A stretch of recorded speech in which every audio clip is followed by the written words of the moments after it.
우원식 국회의장과 야 6당 주도로 국회 본회의장에 올라갔던 개헌안, 도대체 무엇을 바꾸려 했던 건가요? 네, 핵심 코드는 크게 세 가지 영역으로 나뉩니다. 첫 번째는 그 시스템의 근본 정신을 담은 헌법 전문의 수정입니다. 부마 민주항쟁과 5.18 민주화 운동의 역사적 의미를 헌법 전문에 명문화하려고 했죠. 아, 역사적 정신을 추구하는 거군요. 두 번째는요? 두 번째는 지역 간 격차 해소를 법적 의무로 강제하는 그 국가 균형 발전 의무의 신설입니다. 그리고 마지막 세 번째가 사실 가장 치열한 뇌관이었는데요. 비상계엄 관련된 조항이죠? 맞습니다. 비상계엄 선포 시에 국회의 통제력을 대폭 아주 강력하게 강화하는 조항입니다. 패치 핵심 촉매자였다고 볼 수 있잖아요. 최근 발생했던 그 12.3 비상계엄 사태라는 치명적인 버그, 그 버그를 막 겪은 직후였으니까요. 네, 그 트라우마가 아주 강력하게 작용했죠. 구체적으로 보면 현행 헌법 제77조의 작동 방식을 완전히 재설계하는 내용이었습니다. 대통령이 계엄을 선포할 경우 단순히 국회에 통과하는 수준을 넘어서 즉각적인 승인 절차를 밟도록 강제한 겁니다. 즉각적인 승인이요? 시간 제한도 명확히 뒀다면서요? 네, 48시간 내에 국회의 승인을 얻어내지 못하거나 국회가 명시적으로 해제를 의결할 경우에는 계엄이 그 즉시 법적 효력을 상실하고 무효화되도록 설계되었습니다. 아, 그러니까 입법부가 행정부의 강제력 동원에 대해서 즉각적인 그 킬 스위치를 주게 되는 셈이네요. 언제든 전원을 차단할 수 있는 물리적인 안정장치 말입니다. 정확합니다. 하지만 방금 말씀하신 그 강력한 패치안은 지난 5월 7일 본회의에서 결국 설치를 거부당했습니다. 네, 헌법 개정을 위한 의결 정족수가 국회 제적의원 3분의 2 이상이잖아요. 그러니까 최소 191명의 찬성이 필요한 건데. 네, 그런데 국민의힘 의원들이 표결에 집단 불참하면서 178명만이 투표를 했죠. 그래서 아예 투표 불성립으로 끝나버린 겁니다. 178명으로는 아예 성립 요건 자체가 안 된 거군요. 이어지는 5월 8일 상황도 흥미롭지 않았습니까? 법리적 방어전이 아주 치열하게 전개됐잖아요. 네, 우원식 국회의장은 투표 인원 미달로 성립 자체가 안 된 것이니까 이건 다시 상정하겠다는 논리를 폈습니다. 반면에 국민의힘 송환석 원내대표는 헌법과 국회법의 일사부재의 원칙을 꺼내들었죠. 법률 용어가 나오니까 직관적으로 번역을 좀 해보죠. 일사부재의, 그러니까 이미 한번 거부된 안건을 같은 회기 내에 다시 올릴 수 없다는 거잖아요. 측의 논리는 이거죠.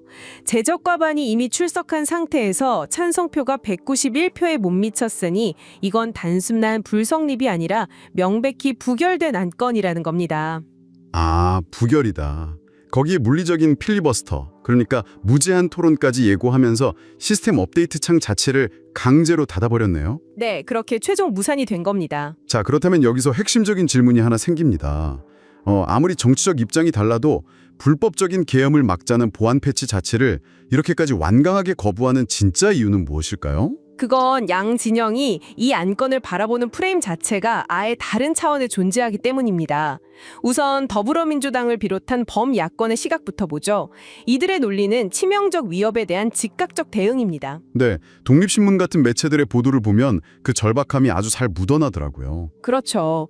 이들은 1.2.3 계엄 사태를 단순한 정치적 해프닝으로 보지 않습니다. 국가 민주주의 시스템에 가해진 아주 물리적인 타격으로 규정하는 거죠.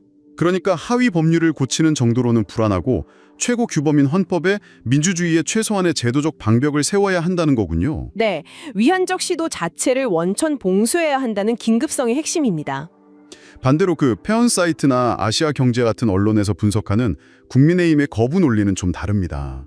이 안전장치가 필요 없다는 게 아니라 방점이 절차와 시점에 찍혀 있더라고요. 맞습니다. 아주 중요한 포인트를 짚으셨는데요. 바로 한 달 뒤엔 6월 3일에 지방선거라는 거대한 정치적 이벤트가 있잖아요.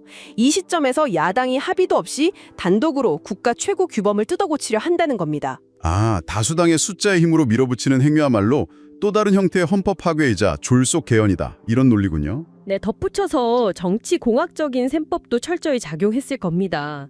보수 여당 입장에서 이 개헌안에 순순히 동의해주는 순간 야당이 짜놓은 1.2.3 계엄 사태 책임론이라는 거대한 프레임에 스스로 걸어 들어가는 모형새가 되거든요. 아, 과거 행정부의 실책을 여당 스스로 헌법에 낙인 찍는 결과가 될까 봐 두려웠을 수 있겠네요. 충분히 일리 있는 분석이죠. 그런데 자료를 좀 더 깊이 파고들다 보니까요. 단순한 선거용 기싸움을 넘어서는 훨씬 근본적인 인원적 공포도 엿보입니다. 어떤 부분이죠? 일각에서는 이번 헌법 개정 논의가 본격화되면 현행 헌법에 명시된 그 자유민주적 기본 질서라는 핵심 문구에서 자유라는 단어가 삭제될지 모른다. 이런 극도의 경계심을 표출하고 있거든요. 아, 그거 국가 정체성과 직결되는 아주 민감한 뇌관입니다. 보수 진영의 시각에서는 헌법 문구에서 자유가 빠진다는 게 절대 단순한 단어 수정이 아니거든요. 체제 자체가 흔들린다고 보는 거군요. 네, 자유시장 경제와 개인의 재산권을 수호해온 근본 체제가 흔들리고 극단적으로는 사회주의적 해석이 헌법적 정당성을 얻을 수 있는 이른바 백도어가 열린다고 보는 겁니다. 진보 진영에서는 그걸 낡은 색깔론이라고 일축하지만 상대가 느끼는 체제 훼손의 공포감은 엄연히 실제한다는 거네요. 그렇습니다. 결국 정리해보면 한쪽은 역사적 트라우마 대발을 헌법으로 막아내자는 명분을 들고 있고 다른 한쪽은 합의 없는 졸속기원과 국가 정체성 훼손이라는 또 다른 위험을 막아야 한다. 이렇게 팽팽히 맞서고 있는 거군요. 네, 평행선을 달리는 거죠. 그런데 이 대립 구도를 보다 보니까 문득 이런 생각이 듭니다. 국회 입법조사처의 보고서를 읽어보면요. 애초에 지금 정치인들이 유독 고집이 세서가 아니더라고요. 대한민국의 헌법 구조 자체가 이렇게 치고받고 싸울 수밖에 없게 아예 업데이트가 극도로 어렵게 설계되어 있다는 걸 지적하고 있습니다. 아, 오늘 저희 분석이 한층 더 깊은 구조적 층위로 내려가는 아주 중요한 전환점입니다. 헌법학에서는 이걸 경성헌법이라고 부릅니다. 경성헌법이요? 네. 단단하다는 뜻인가요? 네, 일반 법률을 바꾸는 것과 헌법을 바꾸는 건 난이도가 차원을 달리한다는 거죠. 앞서 언급했듯이 국회 재적의원 3분의 2 이상의 찬성을 넘어야 하고요. 그게 끝이 아닙니다. 국민투표도 해야 하잖아요. 맞습니다. 반드시 국민투표에 붙여서 유권자 과반수의 출석과 과반수의 찬성까지 얻어내야만 합니다. 아니, 굳이 이렇게까지 문턱을 높여놓은 이유가 뭡니까? 시스템 환경이 변하면 그 운영체제도 맞춰서 유연하게 변해야 하는데 관리자 권한을 너무 꼬아놓은 것 아닙니까? 그 질문에 대한 답은 역사를 봐야 합니다.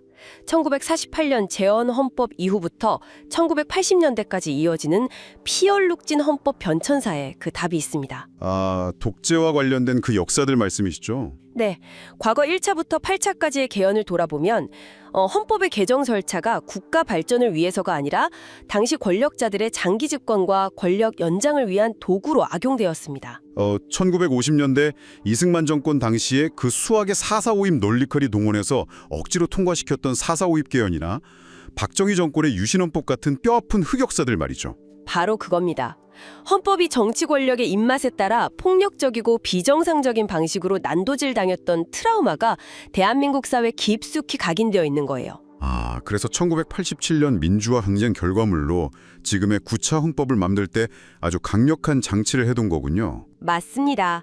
이 시스템을 설계한 사람들은 의도적으로 아주 무겁고 단단한 자물쇠를 쳐버렸습니다. 어떤 독재자도 감히 헌법을 자의적으로 뜯어고칠 수 없게 개정 절차를 극도로 엄격하게 묶어둔 거죠. 여기서 정말 역설적이고도 서글픈 딜레마가 발생하네요.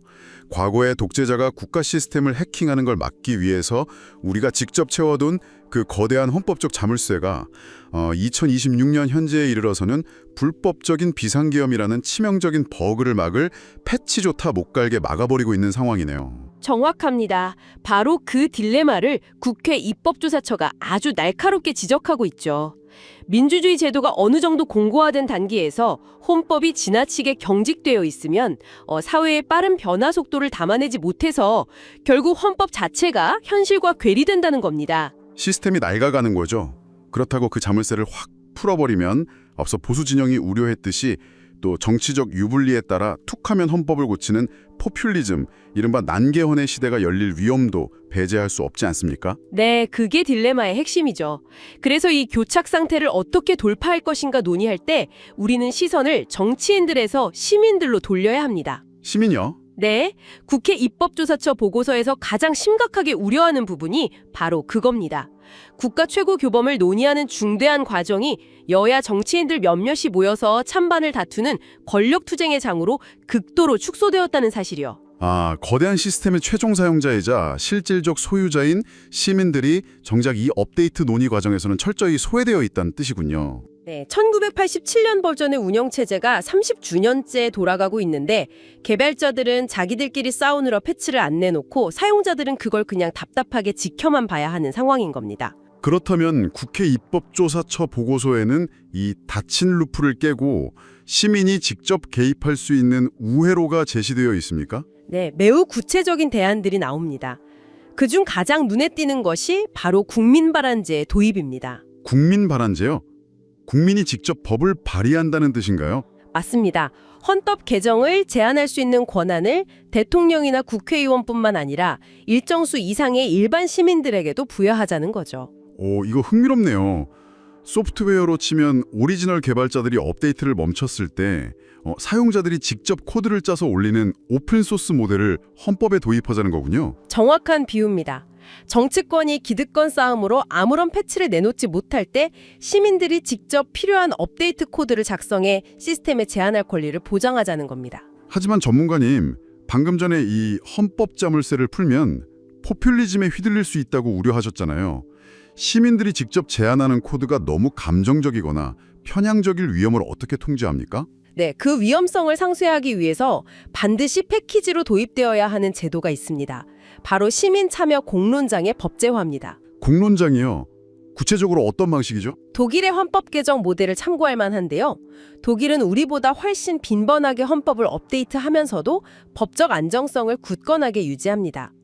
그 비결은 물리적인 표결 문턱은 낮추되 패치안을 검증하는 과정을 극도로 정교화한 데 있습니다. 단순히 다수결로 밀어붙이는 게 아니라 베타 테스트 기간을 아주 길고 치밀하게 가진다는 뜻입니까? 그렇습니다. 헌법을 고치기 전에 헌법 개정 자문위원회나 혹은 시민들이 무작위로 참여하는 국민참여회의 같은 수기민주주의 기구를 가동하는 거죠.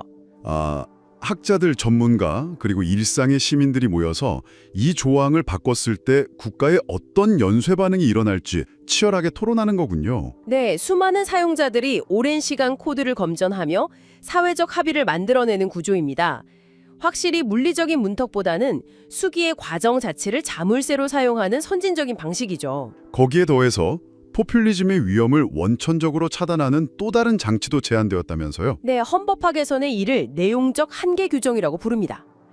예를 들어서 포르투갈이나 독일 헌법을 보면요. 공화국이라는 국가 형태나 인간의 존엄성 같은 민주주의의 핵심 원리는 아예 그 어떤 경우에도 개정 대상이 될 수 없다고 못 박아두었습니다. 아예 고칠 수 없는 영역을 지정해두는 거군요. 네, 국회가 만장일치로 찬성하든 국민 90%가 찬성하든 시스템의 코어 코드는 영원히 바꿀 수 없도록 절대 권한을 차단해버리는 겁니다. 다수의 횡포로부터 국가 정체성을 지키는 최후의 방화벽이네요.